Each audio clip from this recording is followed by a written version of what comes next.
বিদ্যাঙ্গন YouTube চ্যানেলে সকল নবম শ্রেণীর ছাত্রছাত্রীদের স্বাগত। আজকে আমাদের আলোচনার বিষয় হলো ইতিহাস থেকে মান 4 এবং মান 8-এর কোন কোন প্রশ্ন ফাইনাল পরীক্ষায় আসতে চলেছে। নবম শ্রেণীর প্রশ্নপত্র সাধারণত স্কুল ভিত্তিক হয়ে থাকে, তাই তোমাদের বলবো ক্লাসে পড়ানো প্রশ্নগুলো কিন্তু অবশ্যই মন দিয়ে পড়বে।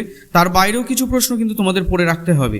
আজকের ভিডিওতে তোমাদের যে প্রশ্নগুলো দেখিয়ে দিয়েছি, তোমরা কিন্তু সেই প্রশ্নগুলো থেকে অনেক প্রশ্নই তোমাদের প্রশ্নপত্রে কমন পাবে। তা সময় থাকতে প্রশ্নগুলো রেডি করে রাখো, দেখবে ইতিহাসে তোমরা ভালো নম্বর তুলতে পেরেছো। এর পরবর্তী ভিডিওতে মান 1 এবং মান 2-এর প্রশ্নোত্তর সহ তোমাদের সাথে আলোচনা করব।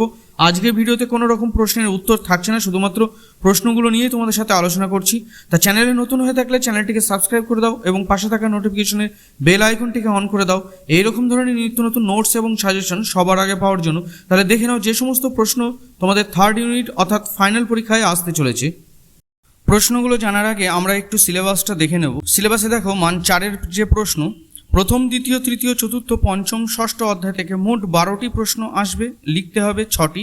এবং মান 8-এর প্রশ্ন প্রথম অথবা দ্বিতীয় থেকে একটি, তৃতীয় অথবা চতুর্থ থেকে একটি, পঞ্চম অথবা ষষ্ঠ থেকে একটি, মোট 3টি প্রশ্ন আসবে, লিখতে হবে একটি প্রশ্ন। অর্থাৎ মান 8-এর প্রশ্ন তোমরা লিখবে একটি এবং মান 4-এর প্রশ্ন তোমাদের লিখতে হবে 6টি প্রশ্ন।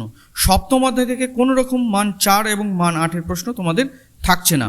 তাহলে এইবার প্রশ্নগুলো দেখে নাও, যে প্রশ্নগুলো তোমাদের পড়তে হবে।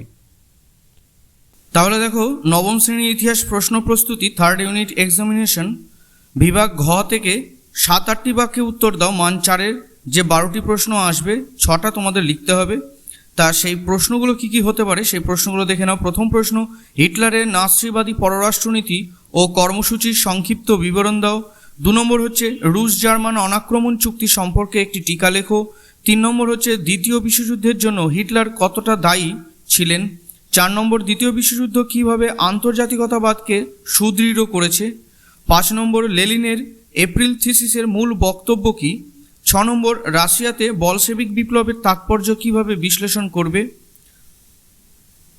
তারপর 7 নম্বর, উড্রো উইলসন 14 দফা শর্ত বিশ্লেষণ করো। 8 নম্বর, 1929 খ্রিস্টাব্দের মহামন্দা ইউরোপকে কীভাবে প্রভাবিত করেছিল। 9 নম্বর, উগ্র জাতীয়তাবাদের প্রচারে ভার্সাই সন্ধির ভূমিকা কী ছিল। 10 নম্বর, ইংল্যান্ডে কেন সর্বপ্রথম শিল্প বিপ্লব শুরু হয়েছিল। 11 নম্বর, সুয়েজ খাল খনন ও তার তাৎপর্য ব্যাখ্যা করো। 12 নম্বর, ত্রিশক্তি চুক্তি ও ত্রিশক্তি আতাত কীভাবে গঠিত হয়েছিল। 13 নম্বর, টিকা লেখো মেটার্নিক ব্যবস্থা। 14 নম্বর, জুলাই বিপ্লবের কারণ বিশ্লেষণ করো। 15 নম্বর, টিকা লেখো রিসর্জিমেন্টো।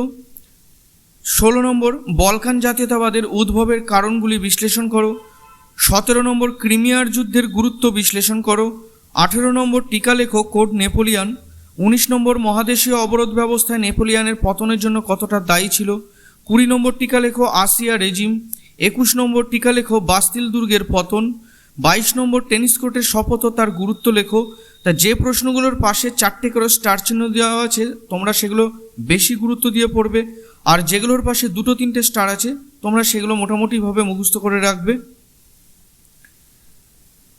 তারপরে দেখো 23 নম্বর, ফরাসি বিপ্লবে শাকুলতদের ভূমিকা বিশ্লেষণ করো। 24 নম্বর, টিকা লেখো ঘেটো। 25 নম্বর, হিরোশিমা ও নাগাসাকির ঘটনা বিবরণ দাও। 26 নম্বর, নেপোলিয়ান কেন রাশিয়া আক্রমণ করেছিল। 27 নম্বর, তৃতীয় স্টেট সম্পর্কে কি জানো। 28 নম্বর, পার্ল হারবারের ঘটনাটি লেখো। 30 নম্বর, জাতীয়তাবাদ ও উগ্র জাতীয়তাবাদ বলতে কী বোঝো। 31 নম্বর, টিকা লেখো ট্রাফালগারের যুদ্ধ।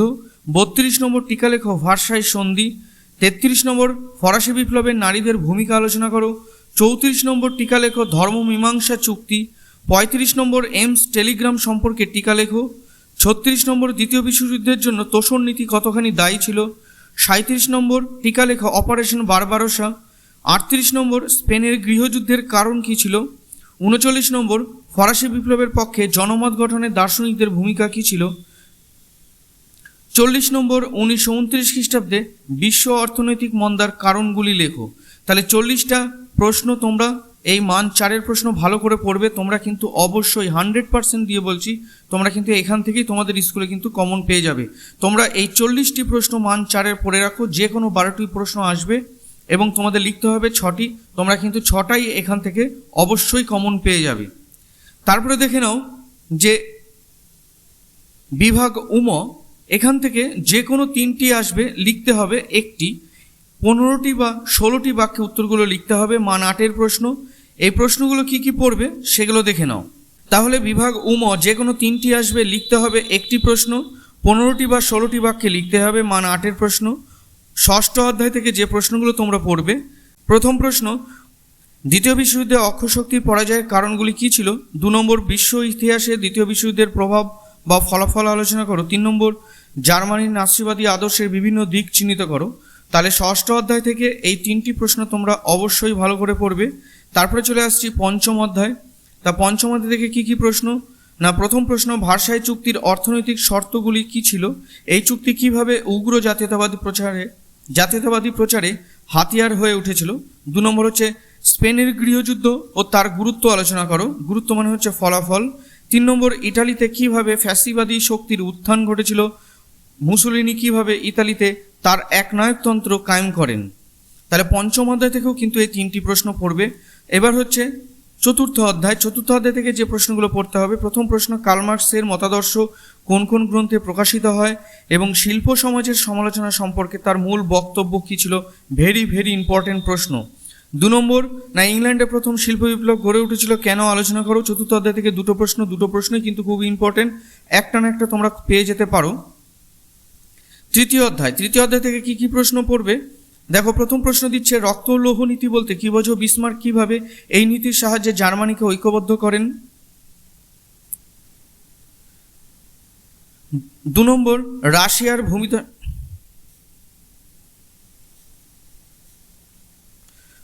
রাশিয়ার ভূমিদাস প্রথার অবসানের কারণগুলি আলোচনা করো। তারপর হচ্ছে দ্বিতীয় আলেকজান্ডারকে মুক্তিদাতা জার বলা হয় কেন? 3 নম্বর, ভিয়েনা সম্মেলনের প্রধান নীতিগুলি আলোচনা করো। তাহলে তৃতীয় অধ্যায় থেকে এই প্রশ্নগুলো তোমরা পড়বে। তারপরে দেখো দ্বিতীয় অধ্যায় থেকে যে প্রশ্নগুলো পড়তে হবে, নেপোলিয়নের পতনের কারণ কী ছিল? 2 নম্বর প্রশ্ন, নেপোলিয়নের সংস্কারমূলক কার্যাবলী আলোচনা করো। 3 নম্বর, নেপোলিয়নের রাশিয়া আক্রমণ ও তার তাৎপর্য ব্যাখ্যা করো। তারপরে অধ্যায় 1 অর্থাৎ প্রথম অধ্যায় থেকে কি কি প্রশ্ন আসতে পারে তোমাদের ফাইনাল পরীক্ষায় থার্ড ইউনিটের জন্য। প্রথম প্রশ্ন, ফরাসি বিপ্লবের ফলাফল ব্যাখ্যা করো। 2 নম্বর হচ্ছে ফরাসি বিপ্লবের আগমনে দার্শনিকদের ভূমিকা আলোচনা করো। 3 নম্বর হচ্ছে ফ্রান্সের সন্ত্রাসের রাজত্ব কোন প্রেক্ষাপটে শুরু হয়, এর সাফল্যগুলি উল্লেখ করো। যদি কোনো ছাত্রছাত্রীর মনে হয় যে এর বাইরেও যদি কোনো প্রশ্ন পড়তে হয়, তাহলে এই প্রশ্নগুলো তোমরা দেখে রাখতে পারো।